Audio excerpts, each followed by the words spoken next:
जय श्री कृष्ण दोस्तों। मित्रों, स्वागत है आपका हमारे YouTube channel new motivation life के एक और नए वीडियो में। मित्रों, आप सभी को गंगा दशहरा की हार्दिक शुभकामनाएं। दोस्तों, हर साल ज्येष्ठ मास के शुक्ल पक्ष की दशमी तिथि को गंगा दशहरा का पावन पर्व मनाया जाता है। कहा जाता है कि इसी दिन राजा भगीरथ की तपस्या सफल हुई थी और मां गंगा भगवान शिव की जटाव में से होकर धरती पर उतरी थी। गंगा दशहरा के दिन 10 के अंक का खास महत्व है। मान्यता है कि इस दिन गंगा जी में स्नान करके या फिर गंगाजल से स्नान करके अगर भक्त 10 तरह के दान देते हैं तो उनके 10 तरह के पाप कट जाते हैं। तो आज के इस वीडियो में आप जाने वाले हैं गंगा दशहरा की संपूर्ण पूजा विधि के बारे में। और हाँ, यदि अगर आप किसी कारण बस गंगा जी में स्नान ना कर पाए तो क्या करें। दोस्तों, वीडियो में आगे बढ़ने से पहले आप सबसे निवेदन है कि यदि आपने अभी तक हमारे चैनल न्यू मोटिवेशन लाइफ को सब्सक्राइब नहीं किया है तो सब्सक्राइब कर ले और वीडियो को लाइक करके कमेंट में जय श्री नारायण जरूर लिखें। तो मित्रों, आइए सबसे पहले जानते हैं कि दशमी तिथि कब से कब तक रहेंगी। इसके अलावा आप यह भी जानेंगे गंगा जी में स्नान करते समय या फिर घर पर ही गंगा से स्नान करते समय कौन सी खास मंत्र का जाप करना चाहिए और इस दिन क्या करें क्या ना करें, कौन कौन सी वस्तुओं का दान करना शुभ रहता है। साथ ही आप सुनेंगे मां गंगा के धरती पर अवतरण की बहुत ही पवित्र कथा के बारे में। मित्रों, इस बार साल 2024 में 16 जून रविवार को दशमी तिथि सुबह 2:33 से शुरू होगी। रविवार के दिन सारा दिन ही दशमी तिथि रहेगी और 17 जून सोमवार को सुबह 4:43 पर तिथि समाप्त होगी।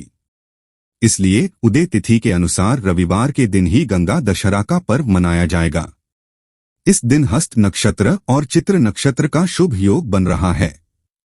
हस्त नक्षत्र सुबह 11:12 तक रहेगा और बाद में चित्र नक्षत्र प्रारंभ हो जाएगा। ब्रह्म मुहूर्त सुबह 4:09 से 4:57 तक रहेगा। गंगा दशहरा का स्नान ब्रह्म मुहूर्त में किया जाना चाहिए और इस दिन सूर्योदय होगा। सुबह 5:45 पर सूर्यास्त होगा। शाम 7:10 पर जो लोग ब्रह्मा मुहूर्त में गंगा जी में स्नान न कर पाए वो लोग सूर्योदय के बाद के 1 से 2 घंटे के अंदर अंदर भी स्नान कर सकते हैं। इस दिन पवित्र गंगा जी में स्नान अवश्य करना चाहिए। अगर आपके लिए गंगा जी में स्नान करना संभव ना हो तो नहाने के पानी में नजर मिलाकर अवश्य स्नान करें।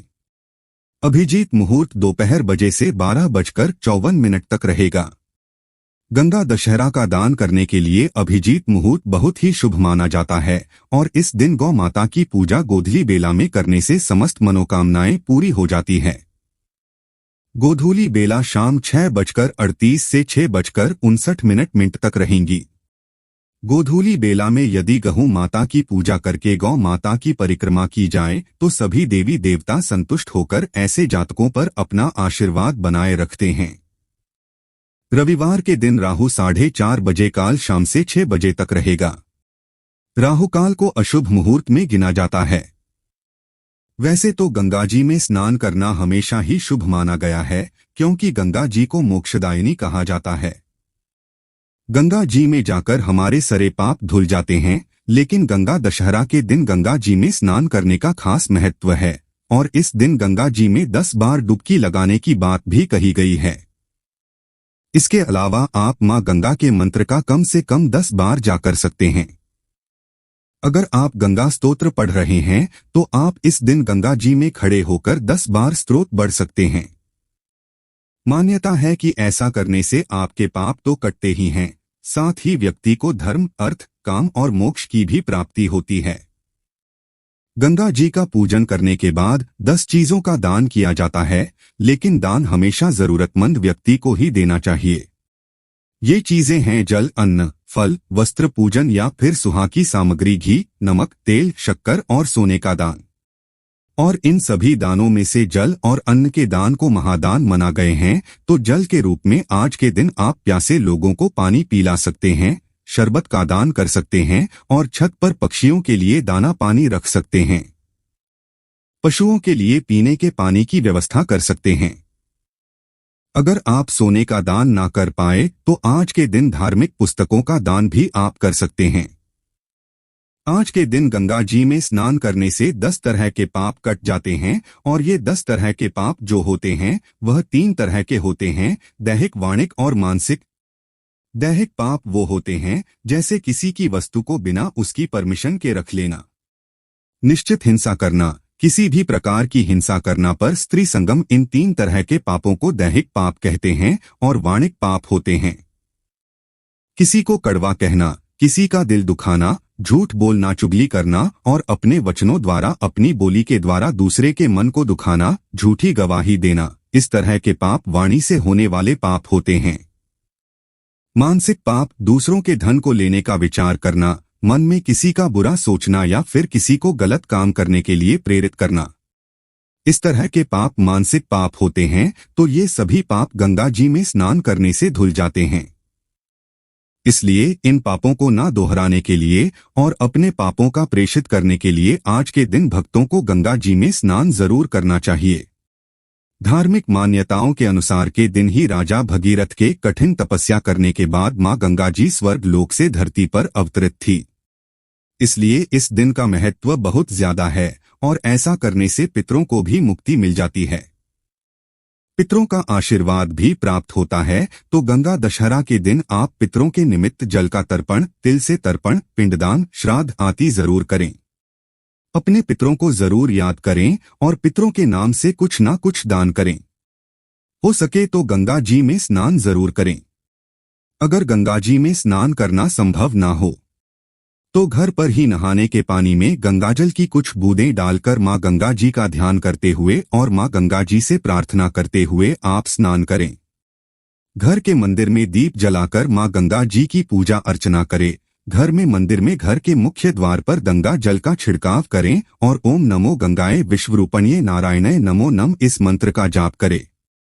क्योंकि भोलेनाथ अपनी जुटाव में मां गंगा जी को धारण किए हुए हैं, इसलिए आज के दिन मां गंगा जी की पूजा के साथ ही भोलेनाथ की भी पूजा करनी चाहिए और राजा भगीरथ का भी ध्यान स्तन करना चाहिए। आज के दिन गंगा जी में दीपदान, यदि गंगा जी में दीपदान करना संभव न हो तो आसपास जहां आप कहीं भी नदी, तालाब, कुएं आदि हो, पानी रखने का स्थान हो, पीने के पानी की जगह हो, उस जगह पर दीपदान करना चाहिए। एक दीपक रात के समय या सुबह सूर्योदय से पहले उठकर आपको जलाना चाहिए। घर पर भी आप मां गंगा जी का वाहन करके दीपदान कर सकते हैं। इसके लिए घर में ही आप एक बड़े से बर्तन में जैसे परात या बड़ी सी थाली में गंगाजल और सादा जल मिलाकर रखें। उसमें थोड़े पुष्प डालें।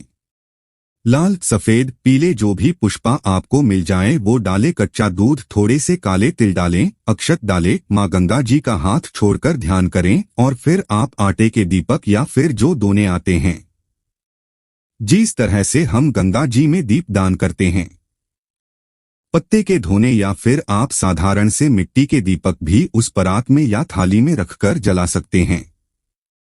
मां गंगा जी के नाम से ये दीपक अर्पित करने से भी गंगा जी में स्नान करने का और दीपदान करने का पुण्य प्राप्त होता है। भूले से भी इस दिन घर में लहसुन, प्याज का या किसी भी प्रकार का अशुद्ध भोजन ना बने। घर के परिवार के सदस्यों को नाखून, बाल इत्यादि काटने से बचना चाहिए। घर पर कोई भी याचिकादी आए, कोई भी आपके घर पर आता है तो उन्हें आप जल जरूर पिलाएं। जल आप चाहे मीठा के रूप में या सादा जल भी पिला सकते हैं। अयोध्या के महान राजा दशरथ और भगवान श्री राम के बारे में तो हम सभी जानते हैं। उनके ही पूर्वज राजा भगीरथ को अपने पूर्वजों की तर्पण के लिए गंगाजल की आवश्यकता पड़ी। तब उनके पास गंगाजल नहीं था क्योंकि उस समय गंगा जी केवल स्वर्ग लोक में ही बहा करती थी। ये जानकर राजा भगीरथ बड़े दुखी हुए और मां गंगा जी को पृथ्वी पर बुलवाने के लिए कठिन तपस्या करने लगी। उन्होंने कई सालों तक कठिन तपस्या की लेकिन उन्हें कोई सफलता नहीं मिली, जिसके बाद राजा भगीरथ दुखी होकर कैलाश पर्वत पर चले गए। फिर उन्होंने वहां पर जाकर बड़ी कठिन तपस्या की, जिसे देखकर आखिरकार मां गंगा जी राजा भगीरथ पर प्रसन्न हुई और उन्हें आशीर्वाद देते हुए कहने लगी कि आपकी क्या इच्छा है जिसे मैं पूर्ण कर सकती हूँ। मां गंगा जी को अपने सामने देखकर राजा बड़े खुश हुए और उन्हें धरती पर आने के लिए आग्रह किया। राजा के आग्रह को सुनकर मां गंगा राजा के साथ ही धरती पर आने के लिए तैयार हो गई। लेकिन इसमें से भी राज्य के सामने समस्या खड़ी हुई। मां गंगा जी का प्रवाह बहुत तेज था। ऐसे में अगर वह अपने प्रवाह के साथ धरती पर बहती तो आंधी प्रचुती तो उनके प्रवाह से उनकी तेजी से ही बह जाती। राजा की इस समस्या का समाधान और कोई नहीं बल्कि केवल भोलेनाथ ही कर सकते थे। ऐसे में राजा भगीरथ ने एक बार फिर से भगवान शिव को प्रसन्न करने के लिए कठिन तपस्या प्रारंभ की। भागीरथ कभी निर्जल तपस्या करते थे तो कभी पैर के अंगूठे पर खड़े रहकर। राजा की इस कठिन तपस्या से आखिरकार महादेव प्रसन्न हुए और राजा के सामने प्रकट कर दर्शन दिए। राजस्व वरदान मांगने को कहा। तब राजा भगीरथ ने भगवान शिव से प्रार्थना की कि भोलेनाथ आप मां गंगा जी के वेग को अपनी जटा में बांध लीजिए। भोलेनाथ ने राजा की इच्छा स्वीकार की और फिर ब्रह्मा जी ने अपने कमंडल से धारा प्रवाहित की और शिव जी ने मां गंगा जी को अपनी जेठा में बांध लिया। इस तरह कुछ समय तक मां गंगा जी शिव जी की जटाव में बंधी रही। फिर ज्येष्ठ मास के शुक्ल पक्ष की दशमी तिथि को शिव जी ने अपनी जटाओं को खोला और मां गंगा जी को धरती पर जाने के लिए कहा। राजा भगीरथ ने मां गंगा जी के पृथ्वी पर आने के लिए हिमालय की पहाड़ियों के बीच में रास्ता बनाया और मां गंगा जी को धरती पर आने के लिए निवेदित किया। जब मां गंगा जी धरती पर आई तब राजा ने सबसे पहले उनके जल से अपने पूर्वजों का तर्पण किया। इनमें राजा सागर के 60,000 पुत्र भी थे। प्राचीन समय में अयोध्या नगरी में सगर नाम के राजा राज्य करते थे। उनकी 2 रानियां थीं, केशनी और सुमति। राजा सगर के केशनी से अंशुभान और सुमित के 60,000 पुत्र थे। राजा सगर ने अश्वमेध यज्ञ का अनुष्ठान किया और विधि के अनुसार यज्ञ का घोड़ा छोड़ा गया। ये देखकर देवराज इंद्र ने यज्ञ को भंग कराने की इच्छा से अश्वमेध यज्ञ के छोड़े हुए घोड़े को चुराकर कपिल मुनि के आश्रम में बांध दिया। राजा सदन ने यज्ञ के घोड़े को खोजने के लिए अपने 60,000 पुत्रों को भेजा। राजा सगर के पुत्र यज्ञ के घोड़े को खोजते खोजते कपिल मुनि के आश्रम में पहुंच गए। वहां उन्होंने यज्ञ के घोड़े को बंधा हुआ पाया। उस समय वहां पर कपिल मुनि तपस्या कर रहे थे। राजा के पुत्रों ने कपिल मुनि का अपमान करना शुरू कर दिया और उन्हें चोर कहकर पुकारना शुरू कर दिया।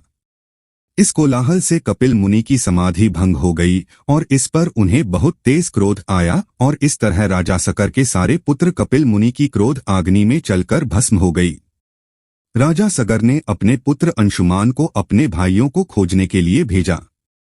जब अंशुमान अपने भाइयों को ढूंढता हुआ कपिल मुनि के आश्रम में पहुंचा तो महात्मा गरुड़ ने उसके भाइयों के भस्म होने की सारी बात कह सुनाई। गरुड़ जी ने अंशुमान को उनके भाइयों की मुक्ति के लिए गंगा जी को स्वर्ग से धरती पर लाने के लिए कहा। गरुड़ जी ने कहा कि इस समय तो तुम अश्व को ले जाकर अपने पिता के यज्ञ को पूर्ण कराओ और इसके बाद गंगा जी को पृथ्वी पर लाने का प्रयास शुरू करना। अंशुमान घोड़े को लेकर यज्ञ मंडप में पहुंचे और राजा सागर को सारा वृतांत कह सुनाया। महाराज सागर की मृत्यु के बाद अंशुमान ने गंगा जी को पृथ्वी पर लाने के लिए कठिन तपस्या शुरू कर दी, किंतु वह स्वर्ग से गंगा जी को धरती पर लाने में सफल नहीं हो पाई। उसके बाद उनके पुत्र राजा दिलीप ने भी कठिन तपस्या की, वो भी सफल नहीं हो सके। अंत में राजा दिलीप के पुत्र भागीरथ जी ने गंगा जी को पृथ्वी पर लाने के लिए गोकर्ण तीर्थ में जाकर कठिन तपस्या की और इस प्रकार उनकी कठिन तपस्या से प्रसन्न होकर ही मां गंगा जी आज के दिन ही धरती पर अवतरित हुई थी। इस प्रकार आज के दिन जो भी भक्त सच्चे मन से मां गंगा जी का ध्यान करके स्नान करके इस पवित्र कथा को पढ़ता है या सुनता है, मां गंगा जी उनके सारे पापों को क्षमा कर देती है और उन्हें पुण्य प्रदान करती है। उम्मीद है आज की ये कथा आपको पसंद आई होगी। अगर अच्छी लगी हो तो वीडियो को लाइक करके हमारे चैनल न्यू मोटिवेशन लाइफ को सब्सक्राइब नहीं किया है तो सब्सक्राइब कर ले और वीडियो को लाइक करके कमेंट में जय श्री नारायण जरूर लिखें। दोस्तों मिलते हैं फिर एक नए वीडियो के साथ। वीडियो को पूरा देखने के लिए बहुत बहुत धन्यवाद।